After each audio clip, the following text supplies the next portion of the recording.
Hello friends, welcome to all of you. मैं प्रशांत चौबे आप सभी का स्वागत करता हूं। उम्मीद करता हूं आप सभी अच्छे होंगे, अच्छे से पढ़ाई कर रहे होंगे। तो चलिए करंट के एक टॉपिक को डिस्कस करते हैं।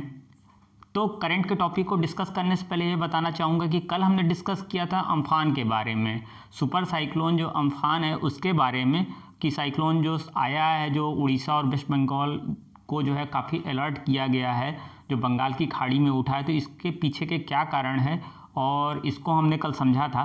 तो आज हम समझेंगे जो सुपर साइक्लोन है वह होता क्या है और इसके पीछे के क्या कारण होते हैं।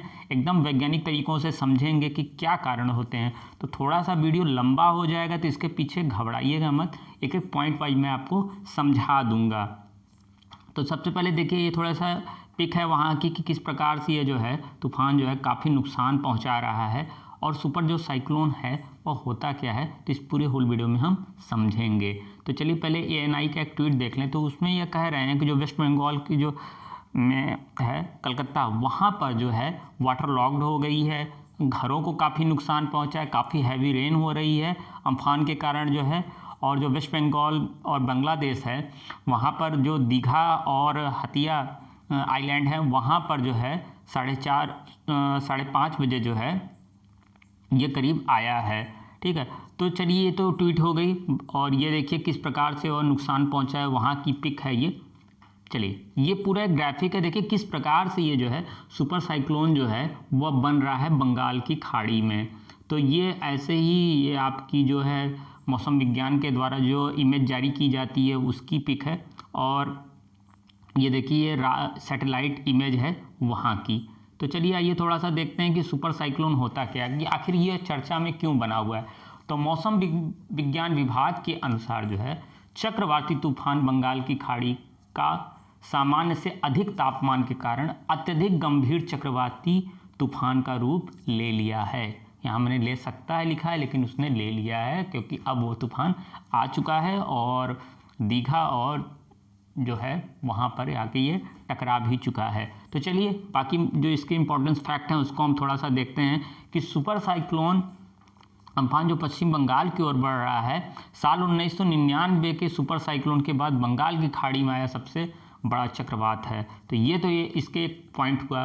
तो वैज्ञानिकों के अनुसार जो है सुपर साइक्लोन के निर्माण में बंगाल की खाड़ी का सामान्य से अधिक तापमान रहने में कारण जो है वह ये तूफान जो है वह बना है। यानी सामान्य से अधिक जब तापमान हो जाएगा, यानी कि सागरों का, महासागरों का, तो इस प्रकार के जो है तूफान उठते हैं। तो चलिए आइए समझते हैं थोड़ा सा कि सुपर साइक्लोन होता क्या है।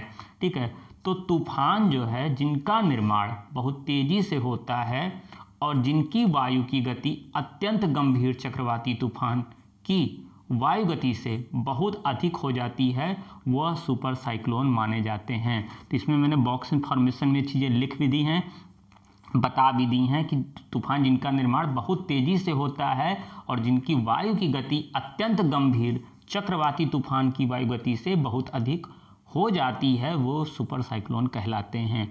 तो चलिए आइए बाकी पॉइंट्स को देखते हैं। तो इसमें कल हमने पॉइंट पे डिस्कस किया था कि उष्णकटिबंधीय चक्रवात, ठीक है, यानी भारत में जो आ रहा है वो उष्णकटिबंधीय चक्रवात है ये। तो वो होता क्या है इसको थोड़ा सा हम देखते हैं। तो थोड़े से छोटे से ही पॉइंट्स में इसमें समझेंगे। तो उष्णकटिबंधीय चक्रवात जो चक्रवात होता है आक्रामक होते हैं, यानी बहुत तीव्र होते हैं, तेजी से आते हैं और जिनकी उत्पत्ति उष्णकटिबंधीय क्षेत्रों के महासागरों पर होती है। यानी बंगाल की खाड़ी, हिंद महासागर, इन जगहों पर जो होती है इन चक्रवातों की उत्पत्ति होती है, यानी उष्णकटिबंधीय चक्रवात।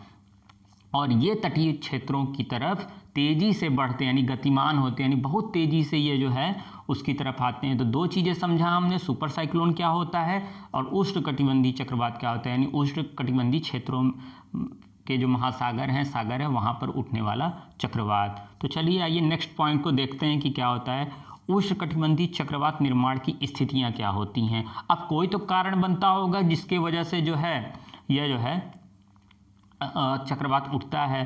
तो सबसे पहला होता है कि बृहद समुद्री सतह, यानी बहुत बड़ा समुद्री सतह हो, यानी बंगाल की खाड़ी का भी समुद्री सतह काफ़ी बड़ा है और हिंद महासागर जो है उसका भी जो है समुद्री सतह काफ़ी बड़ा है। ठीक है, और समुद्री सतह का जो तापमान है वो 27 डिग्री से अधिक हो जाए। ठीक है, तो 27 डिग्री से जब अधिक तापमान होने लगेगा तो इस तरह से जो है साइक्लोन के निर्माण में वह जो है अच्छी भूमिका निभाने लगता है। थर्ड पॉइंट है कोरियालिस बल। कोरियालिस बल पे एक दिन अलग से चर्चा करेंगे, अभी नहीं बताऊंगा। ठीक है, लंबवत यानी हॉरिजेंटल जो है पवनों की जो गति है उसमें जो है कम हो, अंतर का कम होना, यानी एक होती है सागरी समीर और होती है एक स्थलीय समीर।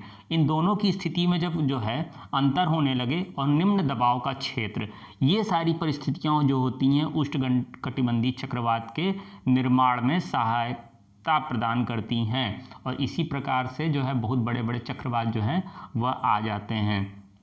चलिए नेक्स्ट पॉइंट को देखते हैं कि चक्रवात में ऊर्जा की जो आपूर्ति होती है वह कैसे हो जाती है। तो चक्रवातों को और अधिक विध्वंसक करने वाली ऊर्जा संघनन प्रक्रिया जो होती है ऊंचे जो कपासी जो स्तरीय मेघों से प्राप्त होती है, यानी जो बादल होते हैं उनके जरिए भी इनको ऊर्जा मिल जाती है और इस तूफान के केंद्र को घेरे रहती है। यानी चारों तरफ देखेंगे तो काले बादल, आपको मैंने ग्राफिक में भी दिखाया था कि वहाँ पर उस तरह के हो जाते हैं। समुद्रों में लगातार आर्द्रता की आपूर्ति जो ह्यूमिडिटी है उसकी वजह से भी जो है इनको काफ़ी अच्छा एक स्ट्रॉन्ग बेनिफिट्स मिलता है चक्रवातों को मजबूत बनने के लिए। तो चलिए अब थोड़ा सा देखते हैं कि आखिर चक्रवातों में जो तापमान कहा जा रहा है कि उसकी वृद्धि हो जा रही है, 27 डिग्री का तापमान हो जा रहा है, तो वह क्यों हो जा रहा है और उसके पीछे के क्या कारण होते हैं। ठीक है, तो महासागरीय वातावरण में उत्सर्जित अतिरिक्त ऊष्मा के लगभग 90% से अधिक भाग को अवशोषित करते हैं। सीधा है कि जो अतिरिक्त ऊष्मा है उसको जो है वह अवशोषित कर ले रहे हैं। तो और भाई जब ऊष्मा को अवशोषित करेंगे तो ऊष्मा का कहीं ना कहीं प्रसार तो होगा ही। फिर सेकंड पॉइंट की अगर बात करें तो महासागरीय ताप और वायुमंडल से उत्सर्जित गैस की मात्रा के बीच मजबूत संबंध पाया जाता है। यानी जो गैस है और ताप है, मतलब एयर प्रेशर और जो आपके ताप हैं उन दोनों में जो है मजबूत हो जाते हैं। जैसे जैसे महासागर गर्म होगा इससे चक्रवात के निर्माण में की संभावना उतनी होगी। यानी 27 से ज़्यादा हो जाए, 34, 35, 40 डिग्री तक का तापमान, तो चक्रवात के लिए तो वो सबसे अच्छा पॉइंट्स हो जाता है कि हाँ हम अब जाने के लिए तैयार हैं। तो चलिए आइए थोड़ा सा देखते हैं कि आखिर बंगाल की खाड़ी में तापमान में वृद्धि। तो चक्रवात उष्ण महासागरों तथा इससे उत्पन्न उष्ण नमी से ऊर्जा से प्राप्त करते हैं। ठीक है, ये चीज़ पॉइंट हुई। सेकंड पॉइंट की अगर बात करें तो 2020 में अगर की बात करें और इस गर्मी की मई की बात करें तो बंगाल की खाड़ी में रिकॉर्ड तापमान दर्ज किया गया, क्योंकि जो जीवाश्म ईंधन में लगातार उत्सर्जन के कारण जो है महासागरों के तापमान में वृद्धि हो रही है। यानी हम जो प्रदूषण फैला रहे हैं, ठीक है, उससे भी जो है काफ़ी जो है इनको मदद मिल रही है, जिसकी वजह से ग्लोबल वार्मिंग जैसी समस्याएं आ रही हैं। अब हम फैक्ट्रियों से हमारे यहाँ निकलने वाला जो कल कचरा है, फिर जो गैसेज हैं वाहनों के द्वारा निकलने, तो ये सारी चीज़ें इनको मदद दे रही है। और मई महीने की बात करें तो सेकेंड वीक की अगर बात करें तो जो समुद्री सतह का तापमान है उसमें 32 से 34 डिग्री उसका जो है तापमान दर्ज किया गया है। यानी 32। तो आप सोचिए इतना ज़्यादा जब सागर गर्म होगा तो वो कहीं ना कहीं अपनी ऊष्मा को जो है वो प्रसारित करेगा ही, और वही ऊष्मा जो है वो चक्रवात का एक रूप ले लेती है और काफ़ी विध्वंसक रूप से जो है वह आगे बढ़ती है। चलिए अब थोड़ा सा देख लेते हैं कि लॉकडाउन का इस पर क्या प्रभाव पड़ गया। तो सबसे बड़ी चीज़ है कि फ़िलहाल तो अभी देखा जाए तो वहाँ पर जो है लॉकडाउन का प्रभाव अगर देखें तो महासागरों के तापमान में देखी गई वृद्धि लॉकडाउन से भी संबंधित हो सकती है। ठीक है, लॉकडाउन के दौरान जो है जो आपका कणकीय पदार्थ हैं जिनको पार्टिकुलेट मैटर कहा जाता है कि उत्सर्जन में कमी देखी गई है और जिससे जो है एरोसॉल की मात्रा में भी कमी आई है। अब ब्लैक कार्बन सूर्य के प्रकाश को प्रतिबिंबित करते हैं तथा सतह के तापमान में कमी करते हैं, यानी प्रदूषकों के उत्सर्जन में कमी के कारण महासागरों के तापमान जो है में वृद्धि हुई है। अब देखिए ये तो प्रदूषण का यहाँ पे ये फ़ायदा बता रहे हैं कि हाँ इससे होने से भी तापमान होता है। अब एकदम से बंद हो गया तो एक अलग से ही जो है प्रक्रिया जो है अपनी बना लिया है सागर जो है।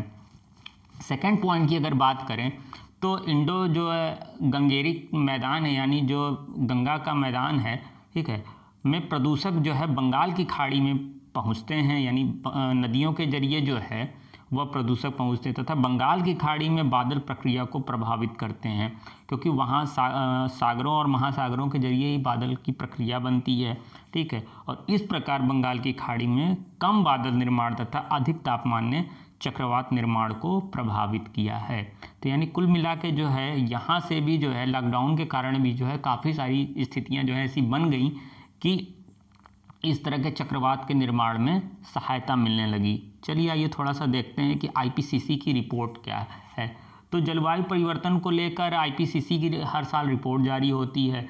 तो आईपीसीसी रिपोर्ट के अनुसार 1.5 डिग्री से लेकर 2 डिग्री के बीच बढ़ते ग्लोबल वार्मिंग के स्तर में परिणाम स्वरूप अधिकांश भूमि और महासागरों के औसत तापमान में वृद्धि हो सकती है और कई क्षेत्रों में भारी वर्षा तथा कुछ क्षेत्रों में सूखे की जैसी स्थिति उत्पन्न हो सकती है। इनका मानना है कि या तो एकदम से बारिश शुरू हो जाएगी या तो एकदम नहीं होगी।